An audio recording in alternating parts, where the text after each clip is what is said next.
Today, as a king, I will add some parts with the storyline of Abanindranath Tagore's ক্ষীরের পুতুল। এক রাজার দুই রানী ছিল, দৌরানী সুয়োরানী।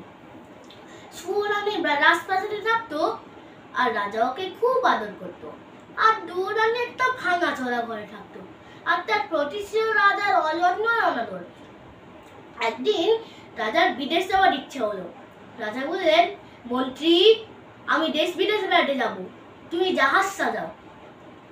রাজার আদেশে মন্ত্রী জাহাজ প্রস্তুত করে রাজাকে খবর দিলেন। রাজা বললেন, কাল যাব। তারপর রাজা ছোট রানীর কাছে গিয়ে বললেন, রানী, আমি দেশ বিদেশ বেড়াতে যাব, তোমার জন্য কি আনবো? রানী বললেন, হাতের চুড়ি আনতে। রাজা বললেন, আচ্ছা রানী, মানিকের দেশ থেকে মানিকের চুড়ি আনবো। তারপর রানী পায়ের মল আনতে বললেন। রাজা বললেন, সোনার দেশ থেকে তোমার পায়ে সোনার মল আনবো। তারপরে রানী মুক্তের হার আনতে বলল। রাজা বললেন, সাগরের মাঝে মুক্তের রাজ্য, সেখান থেকে মুক্তের হার আনবো। আর কি আনবো রানী? তারপরে রানী বললেন, একটা পর্ণের শাড়ি আনতে। রাজা বললেন, আহা আহা, তাই তো রানী, সোনার আঁচলে সোনার অঙ্গে ছল লেগেছে, ননির দেহে ব্যথা বেঁধেছে। রানী, হাসি মুখে বিদায় দাও। আকাশের মতো নীল, বাতাসের মতো ফুরফুরে ও জলের মতো চিকন শাড়ি রানীকে। তারপরে ছোট রানী রাজাকে হাসি মুখে বিদায় দিল। আর বড় রানীর কথা রাজার মনে পড়ল। সে তার ভাঙাচোরা ঘরে গেলেন। রাজা বললেন, বড় রানী, আমি বিদেশ যাব, ছোট রানীর জন্য হাতের বালা, গলার মালা, পায়ের মল, পরনের শাড়ি আনবো। তোমার জন্য কি আনবো বলে দাও, যদি কিছু স্বাদ থাকে। রানী বললেন যে তার কিচ্ছু স্বাদ নেই। রাজা বললেন, না রানী, তা হবে না, লোকে শুনে নিন্দে করবে, বলো তোমার কি স্বাদ? রানী বললেন, একটা বাঁদর আনতে। রাজা বললেন, আচ্ছা রানী, বিদায় দাও। তারপরে রাজা তার দেশ বিদেশের ভ্রমণে গেল। এভাবে অনেক দিন কেটে গেল। রাজা ছোট রানীর জন্য গহনা শাড়ি সংগ্রহ করে তার নিজের দেশে ফিরলেন। তারপরে রাজা মনে পড়ল যে বড় রানী বাঁদর চেলেন। রাজা বললেন, মন্ত্রীবর, বড় ভুল হয়েছে, বড় রানীর জন্য বাঁদর আনা হয়নি, তুমি এক বাঁদরের সন্ধানে যাও। রাজার আদেশে মন্ত্রী বাঁদরের সন্ধানে গেল। তারপরে রাজা তার শেঠ হস্তি করে ছোট রানীর কাছে গেলেন। রাজা বললেন, এই নাও রানী, মানিকের দেশে মানিকের ঘাট, মানিকের বাঘ, সেখান থেকে হাতের চুড়ি এনেছি। সোনার দেশে সোনার ধুলো, সোনার বাড়ি, সেখান থেকে পায়ের মল এনেছি। মুক্তের দেশে মুক্তের পা, মানিকের ঠোঁট, দুই পাখি মুক্তের ডিম পারে। দেশের রানী সেই মুক্তা দিয়ে মালা গাঁথেন, রাতের বেলা খোঁপায় পড়েন, দিনের বেলা ফেলে দেন।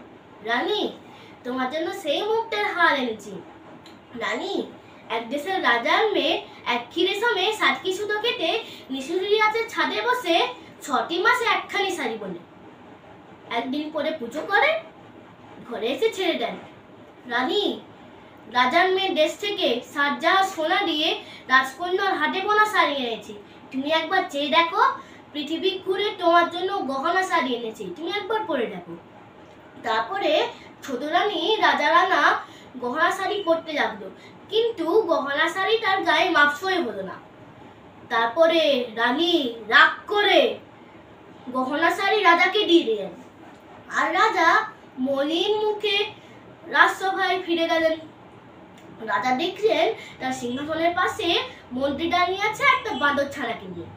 রাজা বললেন, মন্ত্রীবর, বড় আশ্চর্য হলুম, মাপ দিয়ে ছোট রানীর জন্য গহনা শাড়ি আনলুম, সে গহনা, সে শাড়ি তার গায়ে হলো না।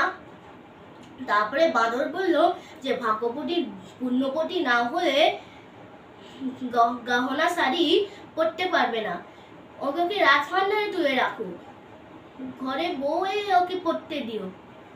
রাজা বললেন, মন্ত্রী, বাঁদরটা বলে কি, ছেলে হলো না, বউ আনবো কেমন করে?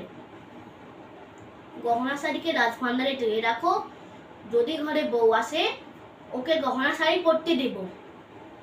তারপরে রাজা বাঁদর ছানাকে নিয়ে বড় রানীর কাছে গেলেন। রাজা বললেন, মহারানী, তোমার এই ছেঁড়া কাটা ভাঙা ঘর, ছোট রানীর সোনার ঘর, সোনার সিংহাসন সে লক্ষ গুণে ভালো। তোমার এ ঘরে আদর আছে, যত্ন আছে, ও দুটি মিষ্টি কথা সেখানে তা তো নেই। রানী, ছোট রানীর জন্য গহনা শাড়ি এনেছি, সে পায়ে ঠেলে দিও, আর কানাকড়ি দিয়ে তোমার জন্য একটা বানর ছানা এনেছি, তুমি আদরে কোলে নিয়েছো। রানী, আমি আর তোমাকে দুঃখ দেব না, আমাকে বিদায় দাও। কিন্তু দেখো, ছোট রানী যেন না জানতে পারে তোমার কাছে এসেছে শুনে আর রক্ষে থাকবে না, হয়তো তোমায় নয়তো আমায় বিষ খাইয়ে দেবে। এভাবে অনেক দিন কেটে গেল, আর বড় রানী বানরকে বড় করতে লাগলেন, কিন্তু তার মনে সবসময় দুঃখ। বানর বললেন যে সে তার দুঃখ ঘুচাবে। পরের দিন বানর রাজার কাছে এসে বললেন যে তার মা ছেলে হবে। রাজা বললেন, আরে বানর, বলিস কি, এ কথা কি সত্য? বড় রানী বউ রানী তার ছেলে হবে? দেখিস, যদি এ কথা মিথ্যে হয় তাহলে তোকেও কাটবো আর তোর মা বউ রানীকেও কাটবো। তারপরে রাজা বানরকে পুরস্কার দিয়ে বানর তার বাড়িতে চলে গেলেন। বড় রানী বললেন যে এটা সে ঠিক করেনি, রাজা যখন সত্যিটা জানতে পারবে তখন তাদের আর রক্ষে থাকবে না। রাজা তারপরে ছোট রানীর কাছে গেলেন। রাজা বললেন, আরে শুনেছো ছোট রানী, বড় রানীর ছেলে হবে, বড় ভাবনা ছিল, এতদিন এই ভাবনাটা ঘুচলো। যদি ছেলে হয় তখন ওকে রাজা করবো, আর যদি মেয়ে হয় তখন ওর বিয়ে দিয়ে জামাইকে রাজ্য দিয়ে দিব। বড় ভাবনা ছিল, এতদিন নিশ্চিন্ত হলুম। তারপরে রানী এই কথা শুনে খুশি হলেন না। রাজা বললেন, সে কি রানী, এমন সুখের দিনে এই কথা বলতে হয় নাকি? রাজপুত্র কোলে পাবো, রাজসিংহাসন রে রাজা করব, তুমি কেন মুখ ভার করো? রানী, রাজবাড়ির সবাই মুখে হাসি, তুমি কেন অকল্যাণ করো?